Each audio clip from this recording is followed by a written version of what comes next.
Hi friends, നമ്മളിത് നോക്കുന്നത് SCRT chapter wise ക്ലാസ്സിൽ 5ാം ക്ലാസ്സിലെ പഴയ പാഠപുസ്തകമായ സോഷ്യൽ സയൻസിലെ ഒന്നാമത്തെ ചാപ്റ്ററാണ് ചരിത്രത്തിലേക്ക്. ഓക്കെ, നമുക്ക് ക്ലാസ്സിലേക്ക് പോവാം. നോക്കിക്കേ, തെളിവുകൾ തേടുമ്പോൾ. നമ്മൾ സ്കൂളിലൊക്കെ പഠിക്കുന്ന സമയത്ത് നമ്മുടെ നാടിൻ്റെയും വിദ്യാലയത്തിൻ്റെയും ചരിത്രമൊക്കെ കളക്ട് ചെയ്ത് സ്കൂളിൽ പോയി അവതരിപ്പിച്ചിട്ടുണ്ടല്ലേ. ഇവിടെ എന്താ പറയുന്നത്? കുടുംബം, ഗ്രാമം, രാജ്യം തുടങ്ങിയവയ്ക്കെല്ലാം എന്തോ ഉണ്ട്, ചരിത്രമുണ്ട്. ചരിത്രാന്വേഷണത്തിലൂടെ ഓരോ കാലത്തെയും മനുഷ്യരുടെ ഭക്ഷണം, വസ്ത്രം, പാർപ്പിടം, തൊഴിൽ, ഭക്ഷണരീതി തുടങ്ങിയവയെക്കുറിച്ചുള്ള വിവരങ്ങൾ ലഭിക്കും. അപ്പോൾ എന്താ പറയുന്നത്? ചരിത്രാന്വേഷണത്തിലൂടെ ഓരോ കാലത്തെയും, ശരിയല്ലേ? ഇപ്പോൾ പണ്ടത്തെ രീതി പോലെയാണോ ഇപ്പോഴത്തെ ഭക്ഷണം, അല്ലെങ്കിൽ വസ്ത്രം, പാർപ്പിടം, തൊഴിൽ, ഭരണരീതി? എല്ലാത്തിനും എന്തോ ഉണ്ട്, മാറ്റമുണ്ട് അല്ലേ? അപ്പോൾ ചരിത്ര അന്വേഷണത്തിലൂടെ ഓരോ കാലത്തെയും മനുഷ്യരുടെ ഭക്ഷണം, വസ്ത്രം, പാർപ്പിടം, തൊഴിൽ, ഭക്ഷണരീതി തുടങ്ങിയവയെക്കുറിച്ചുള്ള വിവരങ്ങൾ ലഭിക്കും. ഈ വിവരങ്ങൾ ഓരോ കാലഘട്ടത്തിലും മനുഷ്യർ കൈവരിച്ച പുരോഗതി തിരിച്ചറിയാൻ സഹായിക്കും. മനുഷ്യർ കാലങ്ങളായി ആർജിച്ച പുരോഗതിയുടെ രേഖപ്പെടുത്തലാണ് ചരിത്രം. എന്താ പറയുന്നേ? മനുഷ്യർ കാലങ്ങളായി ആർജിച്ച പുരോഗതിയുടെ രേഖപ്പെടുത്തലാണ് ചരിത്രം. അടുത്ത് നോക്കിക്കേ, ചരിത്രാതീത കാലം. നമ്മൾ വിദ്യാലയ രചനയ്ക്ക് കൂടുതലായും എന്താ ഉപയോഗിക്കുന്നത്? എഴുതപ്പെട്ട രേഖകളാണ് ഉപയോഗിക്കുന്നത് അല്ലേ? എന്നാൽ എഴുത്തുവിദ്യ രൂപപ്പെടുന്നതിന് മുമ്പുള്ള മനുഷ്യത്തെക്കുറിച്ച് അറിയാൻ എന്തെല്ലാം സ്രോതസ്സുകൾ സഹായിക്കും? അന്നത്തെ മനുഷ്യർ നിർമ്മിച്ചതും ഉപയോഗിച്ചതുമായ വസ്തുക്കളുടെ ശേഷിപ്പുകളാണ് ആ കാലഘട്ടത്തെക്കുറിച്ച് അറിയാൻ നമ്മെ സഹായിക്കുന്നത്. അപ്പോൾ മുന്നേ ജീവിച്ചിരുന്ന മനുഷ്യർ എങ്ങനെയാണ് ജീവിച്ചിരുന്നത്, അല്ലെങ്കിൽ അവരുടെ ജീവിതത്തിൽ എന്തൊക്കെ മാറ്റങ്ങൾ സംഭവിച്ചിട്ടുണ്ട് എന്നൊക്കെ അറിയാൻ വേണ്ടിയിട്ട് നമുക്ക് സഹായിക്കുന്നത് എന്തൊക്കെയാണ്? അവർ ഉപയോഗിച്ചതും നിർമ്മിച്ചതുമായ വസ്തുക്കളുടെ ശേഷിപ്പുകൾ അവശേഷിച്ചിട്ടുണ്ട്. അവയാണ് നമ്മളെ അവരുടെ ജീവിത രീതിയെക്കുറിച്ച് അറിയാനായിട്ട് സഹായിക്കുന്നത്. ഇവിടെ നോക്കിക്കേ, ചരിത്രാതീത കാലത്ത് മനുഷ്യർ ഉപയോഗിച്ചിരുന്ന കല്ലുപകരണങ്ങളാണ് ഇവിടെ കാണിച്ചേക്കുന്നത്. കണ്ടോ? വിവിധ ആകൃതിയിലാണ് അത് കാണപ്പെടുന്നത്. അതുപോലെ തന്നെ ഭീംബേത്ക ഗുഹാചിത്രങ്ങൾ ഇവിടെ കാണിച്ചിട്ടുണ്ട്. കണ്ടോ? അവരുടെ ആ ഒരു ജീവിത രീതിയും ഒക്കെയാണ് ഈ ചിത്രത്തിലൂടെ നമുക്ക് കാണാനായിട്ട് സാധിക്കുന്നത്. എഴുത്തുവിദ്യ രൂപപ്പെടുന്നതിന് മുമ്പുള്ള കാലം എങ്ങനെ അറിയപ്പെടുന്നത്? ചരിത്രാതീത കാലം എന്നാണ് അറിയപ്പെടുന്നത്. എഴുത്തുവിദ്യ രൂപപ്പെടുന്നതിന് മുമ്പ്, അതായത് എഴുതുന്നതിനൊക്കെ മുന്നേ ഉള്ള കാലഘട്ടം എങ്ങനെ അറിയപ്പെടുന്നത്? ചരിത്രാതീത കാലം എന്നാണ് അറിയപ്പെടുന്നത്. ഓക്കെ, നോക്കിക്കേ, ചരിത്രകാലം എന്താണ്? ഇവിടെ നമുക്ക് പുസ്തകങ്ങൾ കാണിച്ചിട്ടുണ്ട്, പഴയകാല നാണയങ്ങൾ കാണിച്ചിട്ടുണ്ട്, താളിയോലകൾ കാണിച്ചിട്ടുണ്ട്, ശിലാലിഖിതങ്ങൾ കാണിച്ചിട്ടുണ്ട്. ചരിത്രാതീത കാലത്തെ സ്രോതസ്സുകളോടൊപ്പം ഇവയും ചരിത്രരചനയെ സഹായിക്കുന്നു. ചരിത്രാതീത കാലത്തെ സ്രോതസ്സുകളോടൊപ്പം ഇവയും ചരിത്രരചനയെ സഹായിക്കുന്നു. എഴുതപ്പെട്ട വിവരങ്ങളാണ് ഇവയിൽ നിന്ന് ലഭിക്കുന്നത്. ശരിയല്ലേ? കണ്ടോ? ഇവിടെയൊക്കെ എന്താ എഴുതി വെച്ചേക്കുമല്ലേ? എഴുതപ്പെട്ട വിവരങ്ങളാണ് ഇവയിൽ നിന്ന് ലഭിക്കുന്നത്. എഴുതപ്പെട്ട രേഖകളുള്ള കാലം എങ്ങനെ അറിയപ്പെടുന്നത്? ചരിത്രകാലം എന്ന് അറിയപ്പെടുന്നു. എഴുതപ്പെട്ട രേഖകളുള്ള കാലം എങ്ങനെ അറിയപ്പെടുന്നത്? ചരിത്രകാലം. എന്നല്ല നമ്മൾ പഠിച്ചു. എഴുത്തുവിദ്യ രൂപപ്പെടുന്നതിന് മുന്നേ ഉള്ള കാലഘട്ടം എങ്ങനെ അറിയപ്പെടുന്നത്? ചരിത്രാതീത കാലം. ഓക്കെ, നോക്കിക്കേ, ശേഷിപ്പുകൾ സംരക്ഷിക്കാം. നമ്മൾ മ്യൂസിയത്തിലൊക്കെ പോയിട്ടുണ്ടാവും അല്ലേ? മ്യൂസിയത്തിൽ അല്ലെങ്കിൽ കൊട്ടാരത്തിലൊക്കെ നമ്മൾ പോയിട്ടുണ്ടായിരിക്കും. പഴയ കൊട്ടാരങ്ങളിലൊക്കെ പോയിട്ടുണ്ടായിരിക്കും. അപ്പോൾ ഈ മ്യൂസിയത്തിൽ എന്തുവാ സംരക്ഷിക്കുന്നത്? കഴിഞ്ഞ കാലങ്ങളിൽ മനുഷ്യർ ഉപയോഗിച്ചിരുന്ന വസ്തുക്കളോ അവയുടെ ശേഷിപ്പുകളോ ആണ് അവിടെ സൂക്ഷിക്കുന്നത്. നമ്മൾ കൊട്ടാരങ്ങളിലൊക്കെ പോയാൽ കാണാനായിട്ട് സാധിക്കും. അവിടുത്തെ കൊട്ടാരം നിർമ്മിച്ചിരിക്കുന്ന ആ ഒരു രീതികൾ, അതുപോലെ തന്നെ അവിടെ സംരക്ഷിക്കുന്ന പഴയ കാലത്തെ വിവിധ ഉപകരണങ്ങൾ ഒക്കെ നമുക്ക് കാണാനായിട്ട് സാധിക്കും അല്ലേ? അവരുടെ ജീവിത രീതി എങ്ങനെയായിരുന്നു എന്നൊക്കെ നമുക്ക് വ്യക്തമായിട്ട് അവിടെ പോയി നോക്കുമ്പോൾ കാണാം. കഴിഞ്ഞ കാലത്തെ മനുഷ്യരുടെ ജീവിതത്തെക്കുറിച്ച് വിവരങ്ങൾ നൽകുന്നത് കൊണ്ടാണ് അവ സംരക്ഷിക്കുന്നത്. ഇത്തരം വസ്തുക്കൾക്ക് പുറമെ കോട്ടകൾ, കെട്ടിടങ്ങൾ, സ്മാരകങ്ങൾ മുതലായവയും സംരക്ഷിക്കപ്പെടുന്നു. ഇവിടെ നോക്കിക്കേ, ഇവിടെ പാലക്കാട് കോട്ടയാണ് ഇവിടെ കാണിച്ചേക്കുന്നത്. കണ്ടോ? പുരാവസ്തു പഠനം. പുരാവസ്തുക്കളെ കുറിച്ചുള്ള പഠനം എങ്ങനെ അറിയപ്പെടുന്നത്? പുരാവസ്തുക്കളെ കുറിച്ചുള്ള പഠനം ആർക്കിയോളജി എന്നറിയപ്പെടുന്നു. നാണയങ്ങളെ കുറിച്ചുള്ള പഠനം എങ്ങനെ അറിയപ്പെടുന്നത്? ന്യൂമിസ്മാറ്റിക്സ്.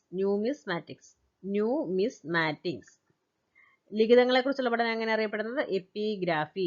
എങ്ങനെയാ? എപ്പിഗ്രാഫി. ലിഖിതങ്ങളെ കുറിച്ചുള്ള പഠനം എപ്പിഗ്രാഫി.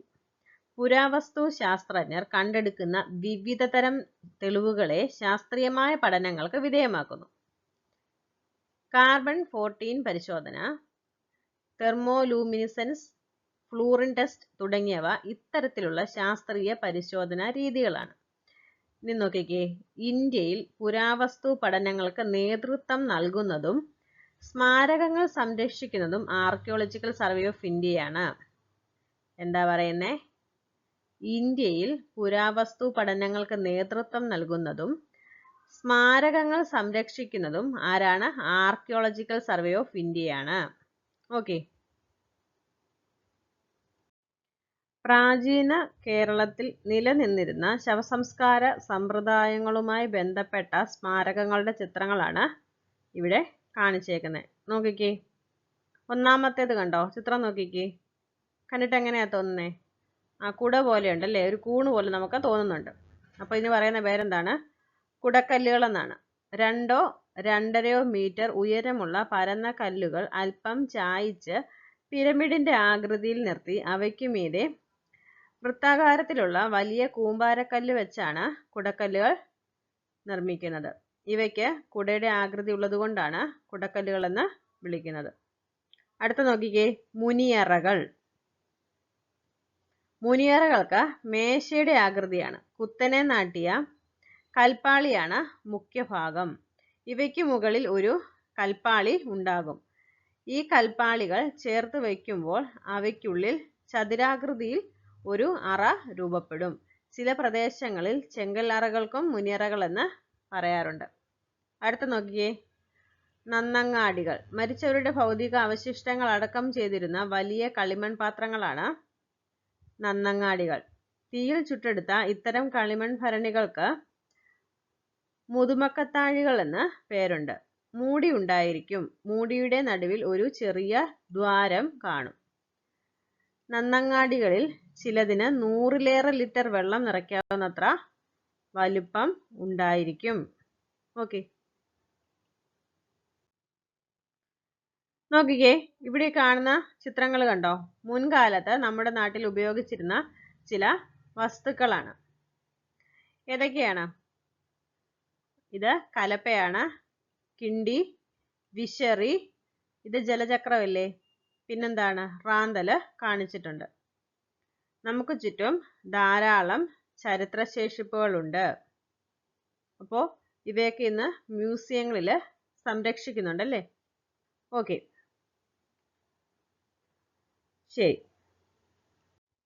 ഇവിടെ നോക്കിക്കേ, കാലം കണക്കാക്കാം. നമുക്കൊന്ന് വായിച്ചു നോക്കാം.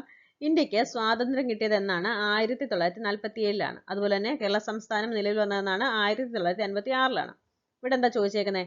സ്വാതന്ത്ര്യം കിട്ടിയ എത്ര വർഷം കഴിഞ്ഞാണ് കേരള സംസ്ഥാനം രൂപം കൊണ്ടത്? നമുക്ക് സ്വാതന്ത്ര്യം കിട്ടിയത് 47-ലാണ്. കേരള സംസ്ഥാനം നിലവിൽ വന്നത് 56-ലാണ്. അപ്പോൾ 9 വർഷത്തെ ഗ്യാപ്പാണ് അവിടെ ഉണ്ടാവുന്നത്. ഇനി ഇവിടെ നോക്കിക്കേ, അടുത്ത ക്വസ്റ്റ്യൻ എന്താ? 1930-ലാണ് ഗാന്ധിജി ഉപ്പ് സത്യാഗ്രഹം നടത്തിയത്. എന്നാണ്? 1930-ല്. സ്വാതന്ത്ര്യം കിട്ടുന്നതിന് എത്ര വർഷം മുമ്പാണ് ഉപ്പ് സത്യാഗ്രഹം നടന്നത്? 30-ല് ഗാന്ധിജി ഉപ്പ് സത്യാഗ്രഹം നടത്തി. 30, 40, 47 അല്ലേ? അപ്പോൾ 17 വർഷത്തെ ഒരു ഗ്യാപ്പാണ് അവിടെ ഉണ്ടാവുന്നത്. ശരിയല്ലേ? ഇനി നോക്കിക്കേ, കാലഗണന നടത്തുന്നതിനായി സ്വാതന്ത്ര്യം കിട്ടിയ വർഷത്തെയാണ് നമ്മളിവിടെ അടിസ്ഥാനമാക്കിയത്. നമുക്കല്ലേ സ്വാതന്ത്ര്യം കിട്ടിയത്? അപ്പോൾ നമ്മൾ നമ്മുടെ സ്വാതന്ത്ര്യദിനത്തെ അടിസ്ഥാനപ്പെടുത്തിയാണ് എന്തോ ചെയ്യുന്നത്? കാലഗണന നമ്മൾ നോക്കുന്നത്. എന്നാൽ നോക്ക്, ഇന്ന് ലോകത്ത് പൊതുവായി കാലഗണനയ്ക്ക് ഉപയോഗിക്കുന്നത് എന്താണ്? ക്രിസ്തുവർഷമാണ്. ഇന്ന് ലോകത്ത് പൊതുവായി കാലഗണനയ്ക്ക് ഉപയോഗിക്കുന്നത് ക്രിസ്തുവർഷമാണ്. യേശുക്രിസ്തുവിന്റെ ജനനത്തെ അടിസ്ഥാനമാക്കിയാണ് കാലത്തെ വിഭജിച്ചേക്കുന്നത്. എങ്ങനെയാണ്? AD എന്നും BC എന്നും. ക്രിസ്തു ജനിച്ചതിന് ശേഷം എങ്ങനെ അറിയപ്പെടുന്നത്? AD, അന്നോ ഡൊമിനി. യേശു ജനിച്ചതിന് ശേഷമുള്ള കാലഘട്ടം എങ്ങനെ അറിയപ്പെടുന്നത്? AD, അന്നോ ഡൊമിനി. എന്നാൽ ക്രിസ്തു ജനിക്കുന്നതിന് മുന്നേ ഉള്ള കാലം എങ്ങനെ അറിയപ്പെടുന്നത്? BC, ബിഫോർ ക്രൈസ്റ്റ് എന്നാണ് അറിയപ്പെടുന്നത്. ഈ കാലഗണന ഇപ്പോൾ യഥാക്രമം എങ്ങനെ അറിയപ്പെടുന്നത്?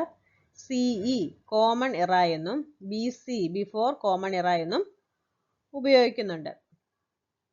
ഇവിടെ അതിന്റെ ചാർട്ടൊക്കെ കാണിച്ചിട്ടുണ്ട്, കണ്ടോ? ഓക്കെ, ഇവിടെ നോക്കിക്കേ, അന്നോ ഡൊമിനിയെ കുറിച്ച് പറയുന്നത് ലാറ്റിൻ ഭാഷയിലുള്ള ഈ പദത്തിന്റെ അർത്ഥം in the year of our Lord's birth എന്നാണ്. യേശുക്രിസ്തുവിന്റെ ജനനവർഷത്തിൽ എന്നാണ് ഇത് സൂചിപ്പിക്കുന്നത്. ഇവിടെ നോക്കിക്കേ, നൂറ്റാണ്ട് കണക്കാക്കാം. നമ്മൾ ഏത് നൂറ്റാണ്ടിലാണ് ജീവിക്കുന്നത്? നമ്മൾ ജീവിക്കുന്നത് 21-ാം നൂറ്റാണ്ടിലാണ്. 21-ാം നൂറ്റാണ്ട് ആരംഭിച്ചത് എന്ന് മുതലാണ്? നമുക്ക് നോക്കാം. ഒരു നൂറ്റാണ്ട് എന്ന് പറയുന്നത് 100 വർഷമാണ്. ഉദാഹരണത്തിന് AD 1 മുതൽ 100 വരെയുള്ളത് 1-ാം നൂറ്റാണ്ടാണ്. AD 1 മുതൽ 100 വരെയുള്ളത് 1-ാം നൂറ്റാണ്ടാണ്. AD 1901 മുതൽ 2000 വരെയുള്ളത് 20-ാം നൂറ്റാണ്ടാണ്. ഇവിടെ ചിത്രീകരണം കാണിച്ചിട്ടുണ്ട്, നോക്കിക്കേ. കണ്ടോ? 19-ാം നൂറ്റാണ്ട് 1901 മുതൽ 2000 വരെയുള്ളത് എന്താണ്? 20-ാം നൂറ്റാണ്ടാണ്. ഓക്കെ. ചരിത്ര പഠനത്തിൽ എന്ന്, എപ്പോൾ എന്നീ ചോദ്യങ്ങൾ വളരെ പ്രധാനമാണ്. അതിനുത്തരം കണ്ടെത്താൻ കാലഗണന നമ്മെ സഹായിക്കുന്നു. കാലഗണനയും കാലബോധവും ചരിത്ര പഠനത്തിനും ചരിത്ര രചനയ്ക്കും ഒഴിച്ചുകൂടാനാവാത്തതാണ്. മനുഷ്യർ കാലങ്ങളായി ആർജിച്ച പുരോഗതിയുടെ രേഖപ്പെടുത്തലാണ് ചരിത്രം. എന്താ പറയുന്നേ? മനുഷ്യർ കാലങ്ങളായി ആർജിച്ച പുരോഗതിയുടെ രേഖപ്പെടുത്തലാണ് ചരിത്രം. പ്രാചീന കാലത്ത് മനുഷ്യർ ഉപയോഗിച്ചിരുന്ന ഉപകരണങ്ങൾ, നാണയങ്ങൾ, പാത്രങ്ങൾ, ശേഷിപ്പുകൾ, എഴുതപ്പെട്ട രേഖകൾ മുതലായവ ചരിത്ര രചനയെ സഹായിക്കുന്ന തെളിവുകളാണ്. എഴുതപ്പെട്ട രേഖകളുള്ള കാലം ചരിത്രകാലമെന്നും അതിനു മുമ്പുള്ള കാലം ചരിത്രാതീത കാലമെന്നും അറിയപ്പെടുന്നു. കാലത്തെ AD BC എന്നിങ്ങനെ രണ്ടായി തരംതിരിച്ചിരിക്കുന്നു. ഇപ്പോഴെങ്ങനെയാണ്? CE BC എന്നും പ്രതിപാദിക്കുന്നു. നമ്മൾ ഈ ഒരു ചാപ്റ്റർ കഴിഞ്ഞിട്ടുണ്ട്. വളരെ ചെറിയൊരു ചാപ്റ്റർ ആണ്, എന്നാൽ ബേസിക് ആയിട്ട് കുറച്ച് കാര്യങ്ങൾ ഈ ഒരു ചാപ്റ്ററിൽ നമ്മൾ പഠിക്കുന്നുണ്ട്. ഓക്കെ, ഈ ഒരു ക്ലാസ് നിങ്ങൾക്ക് ഉപകാരപ്പെട്ടു എന്ന് വിശ്വസിക്കുന്നു. Okay, thank you.